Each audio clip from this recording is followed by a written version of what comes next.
All right, hello everyone, and welcome to IC Voices, where we archive activism activists of Ithaca College and alumni, who we currently have today with Sobeida Rosa.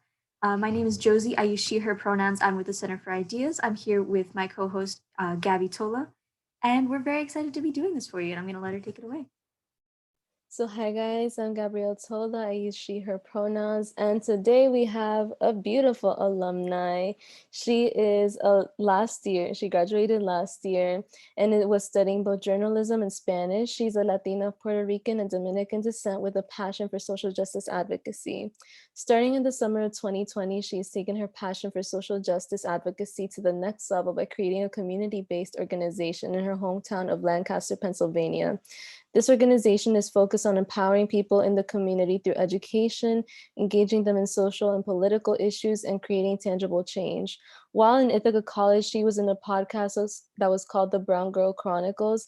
And with no further ado, this is Sobeida Rosa. Hello. Thank you, Gabby, for the introduction and Josie for inviting me today. I'm so happy to be talking with you guys about activism and seeing this go up on the archives. Of course. I'm so happy to be the one interviewing you, as obviously we have a little history here, and it's just so nice to be able to put you on the highlight of our platform here at the Center for Ideas. So let's get started. So what's your definition of a student activist? I think a student activist is anyone that just tries to get involved in changing something in the school, whether it's big or small, um, in the institution of life, I guess. So we can talk about like being a student activist for students, being a student activist for the local community that you're in, or being a student activist like nationally, internationally, but just being actively involved in, kind of changing the status quo for the greater good. Of course, yeah. What's your history with activism, and why did you get involved with the movement that you're in now? I think I was doing like activism before I knew what activism was, or like before it had a label or I labeled myself. So when I was at IC, I founded the Students of Color Coalition, which was um, based in just creating a place where all the students of color could kind of come together and do, um, I don't know, just recreational things, but also to like, it was advocacy as well. I almost said también, bilingual, And you but can, by all means. um, but apart from being recreational to gather students of color together, it was also a lot of advocacy work when we worked with SGC or with the Center of Ideas to kind of advocate for students of color for things that we needed to kind of survive and thrive within this like white institutional scope of things. Which was definitely necessary work. I was also in the am in the Students of Color Coalition, and I cannot give you the thanks enough for starting that initiative. It was absolutely necessary for being in the PWI, as much as like the Center of Ideas is such a pivotal space for safety and just, the well-being of like being able to have community for for BIPOC students. And speaking of which, like, how does your identity play into your activism? Do you feel like it was something that propelled you into activism, as you mentioned, before you even knew what it was? Yeah, I think my identity has a lot to do with my activism.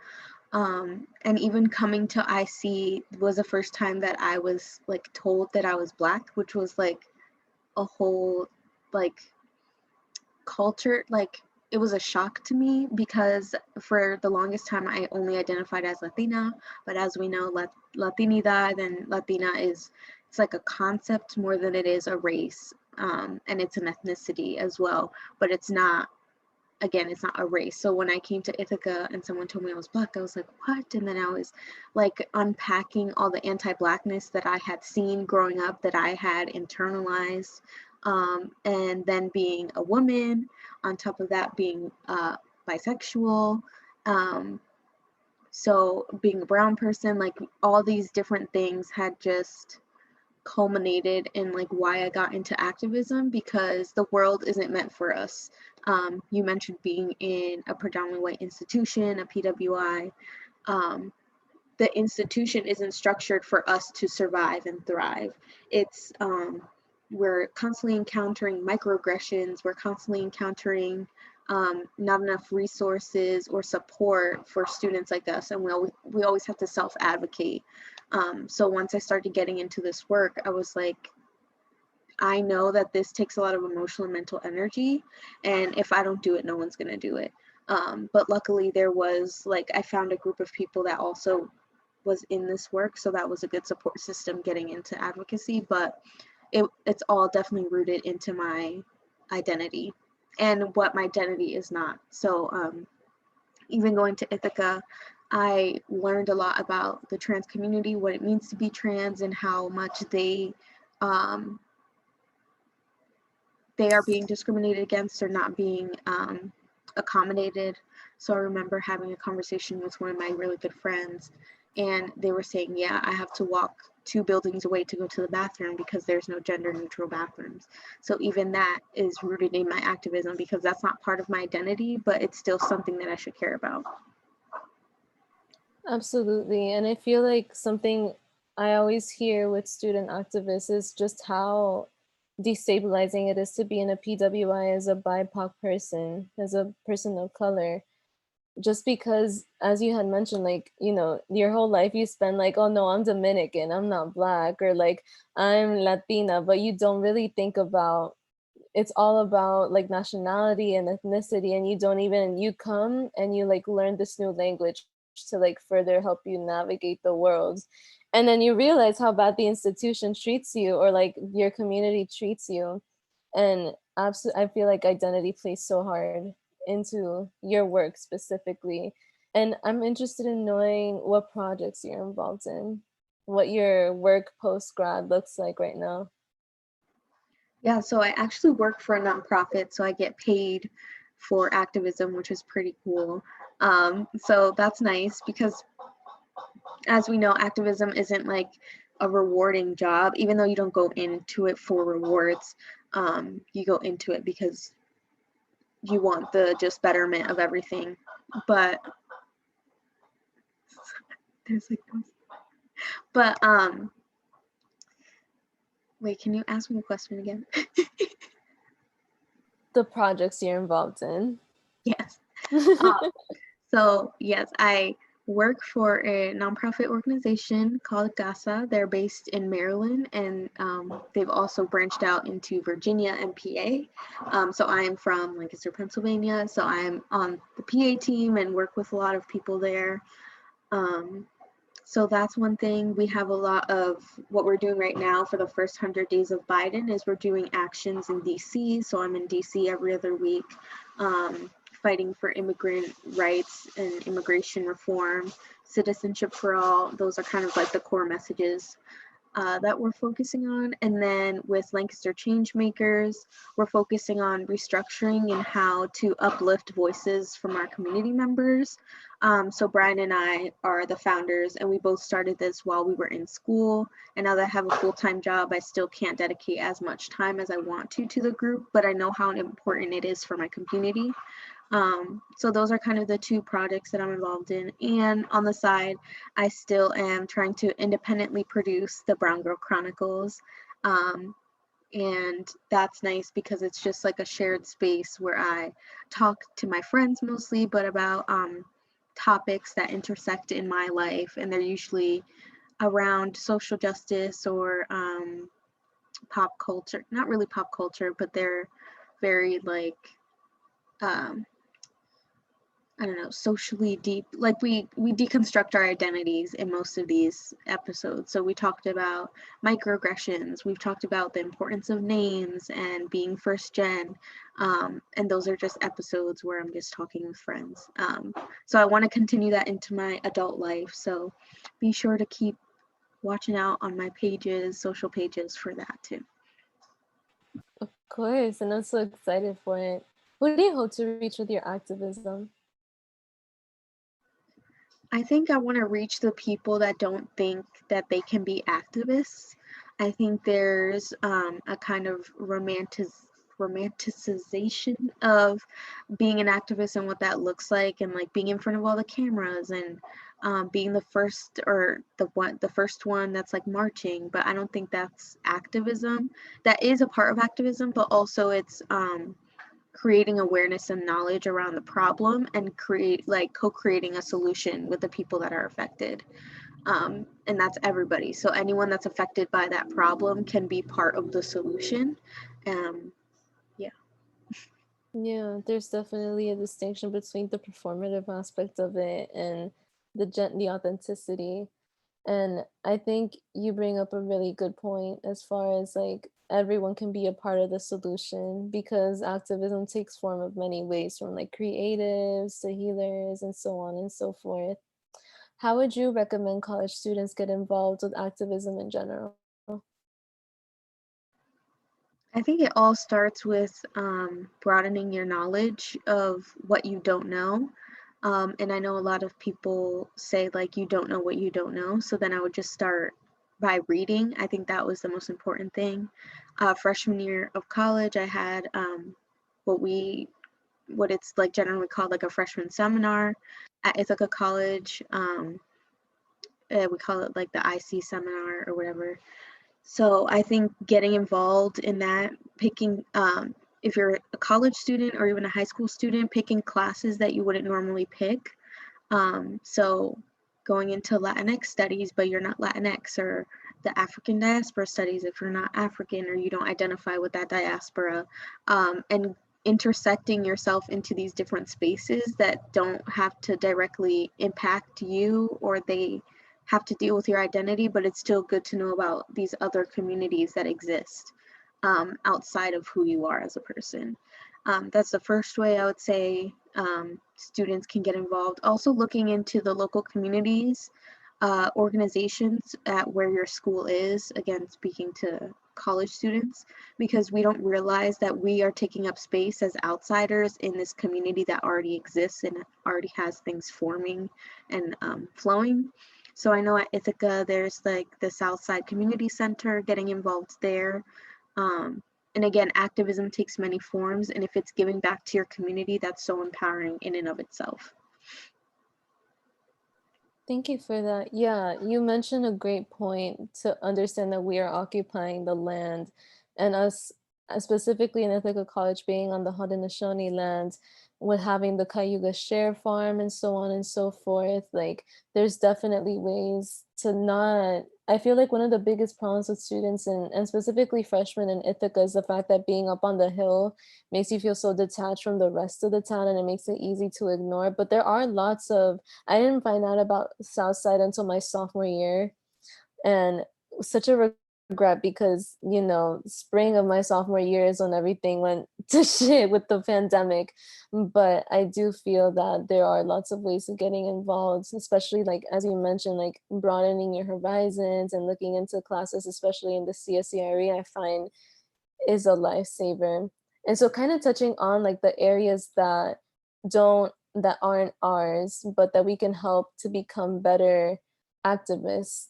What should people who don't identify with your activism but want to be allies, how do they get involved?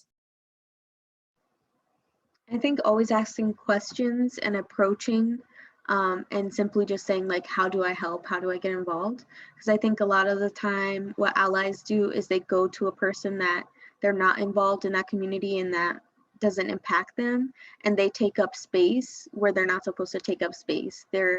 Um, so like for example, when the Black Lives Matter protests happened last summer, in the summer of 2020, there were a lot of like white people airing their grievances and being like, I'm sorry that I'm white. And it's like, okay, but we didn't ask you for your apologies, for being white. We want you to be an ally and to use your whiteness as a weapon to advocate for people of color. So I think it's all about your approach and making sure you're not um, taking energy from people and using them as your teacher, because I'm not your teacher. That's why there's Google. Again, that's why I was saying expanding your own knowledge. And then if you want to become an active ally, ask what you can do as an ally instead of trying to figure that out on your own and then possibly hurting the movement that you're trying to be a part of. There was a lot of performative activism in social media last year, absolutely. And I feel like I always think of you whenever I think of like social media activism as well, just because like you're so good at it. And I know that you're busy, like you're so involved in so many things that I'm like, how does she do it all? So like, I'm just curious as like how you balance work, your personal life and activism, and how you take care of yourself. I think for a long time that was like the struggle, right? Because like with activism, you're like, I need to be here for my community. I need to show up. If I'm not showing up, then I'm a bad activist. And that's not necessarily true, because if you show up but you're burnt out, you're not helpful to anybody. So then again, like I was saying with Lancaster Changemakers, I hold that near and dear to my heart, but I know my limits with it. But I also know what I want to accomplish. So rather than burning myself out with this thing that we created, we're kind of changing it in a way that works for everyone. We're all like working people, we're all people that also care about our community, but like we're being realistic. Um, so we really do like events and stuff on the weekends when we can, and we have a goal of doing something once a month, whether it's like a Zoom just to gather together and talk about what's going on in the community.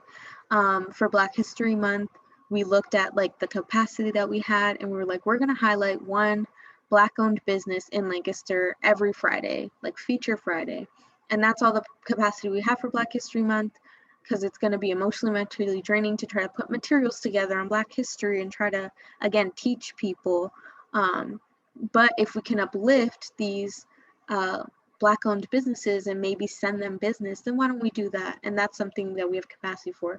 So I think it's just a matter of stepping back and seeing, do I have the capacity to do this? And if not, what can I do in place of the original thing that I was thinking about? So taking care of myself means not scheduling stuff on the weekend and taking that time for me.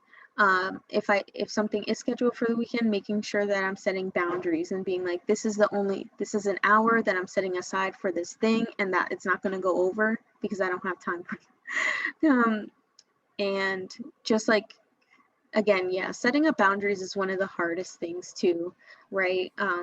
Because now we're all working from home, so it's like, oh, you're home, you have your computer, you can always be on this meeting at 8 p.m. And it's like, no, I want to sleep or I want to watch TV. Like, it's about, especially in COVID times, compartmentalizing your life and making sure that you're taking time to do your work, but also taking time to sleep and to eat and taking time for recreational things, obviously COVID safe, whatever those things are. But yeah, it's definitely a balance. And what I like to do is definitely, when it's 5 p.m., I close my work laptop, and then that's when I start like putting on, I know the cliche is like to put on your face mask and whatever, but like that's what helps me relax. Or I'll like go to my parents' house and like spend some time with them, or hang out with my partner, and just scheduling those times in and being intentional.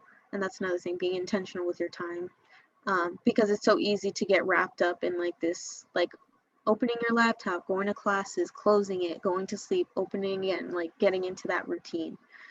So being intentional with your time, I would say, is like how I try to balance everything. So true. Absolutely right on that. And self-care has like a bad rep of like only being like face masks and, you know, bubble baths and all that stuff. But it is for some people, what matters is the intention behind it. Of course, it's also like taking your medicine, getting the right hours of sleep.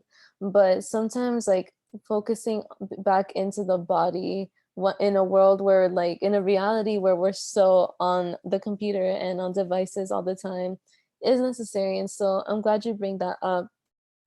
How has your activism played a part in your future beyond Ithaca College? So I think when I was in Ithaca College, involved in so many student orgs and in student life and doing kind of that advocacy on a smaller level kind of did lead me to the job that I have now, which is advocacy on a larger level, focusing on immigrant rights in this job that I have. So I think those things prepared me for the real world. I was kind of able to practice and develop all these skills that helped me get this job that I have now.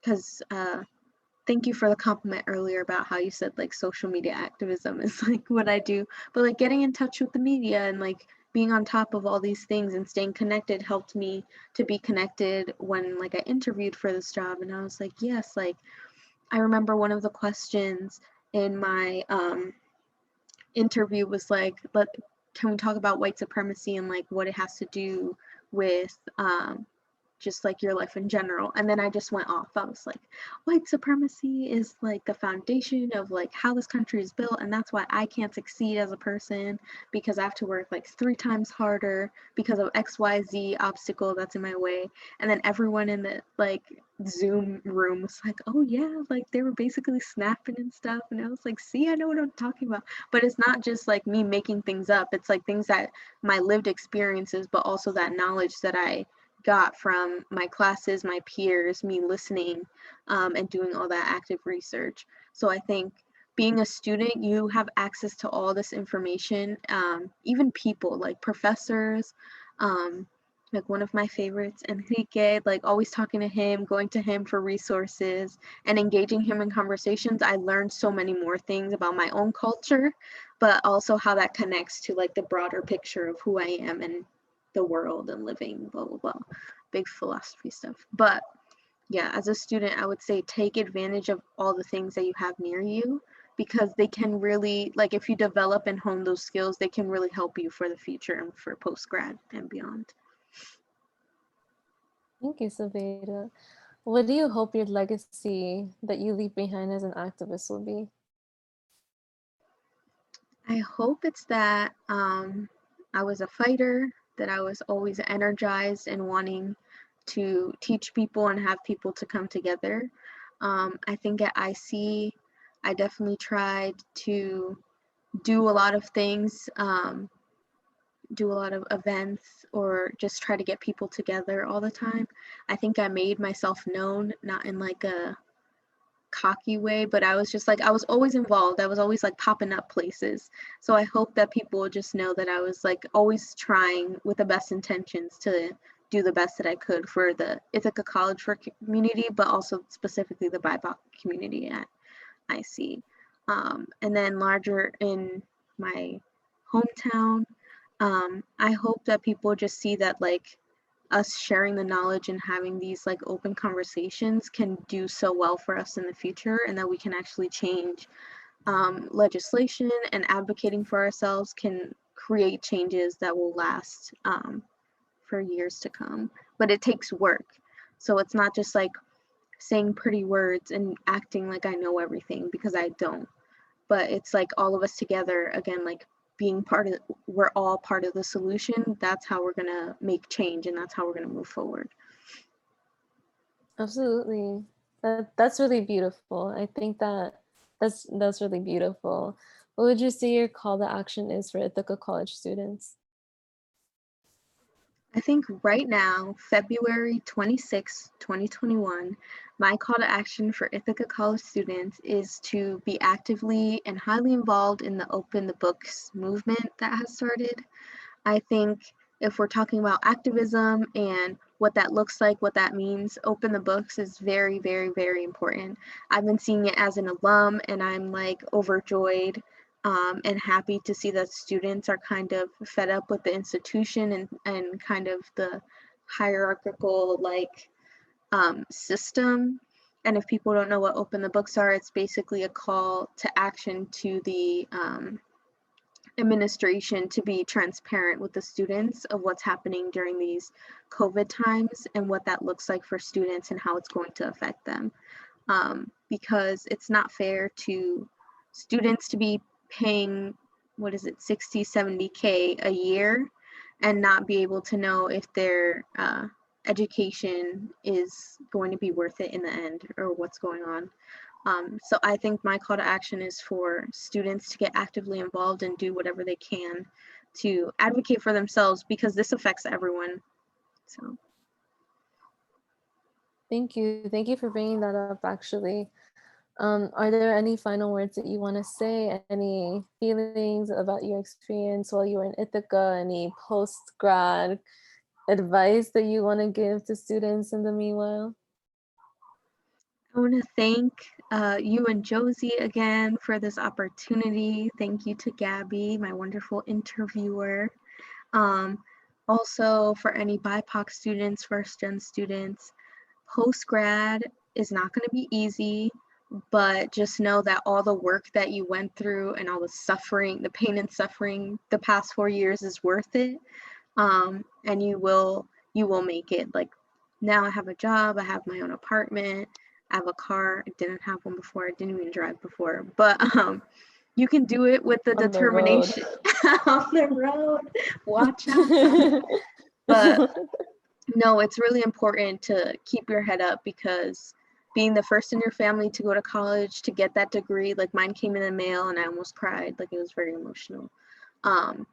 That all this work does pay off, but you just have to give yourself time and be patient with yourself to see those results. So yeah, take care of yourselves also. Thank you for talking to us today, Sobeida.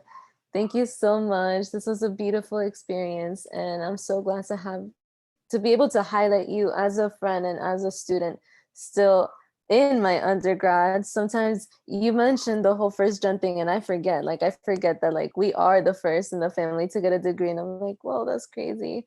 But thank you for your words. Thank you for your time, and take care of yourself. Thank you for being with us here today. And for y'all who tuned in, make sure to follow us, Center for Ideas, on Instagram, Twitter. You know where to find us. We're everywhere. Thank you, and I wish you all a great day.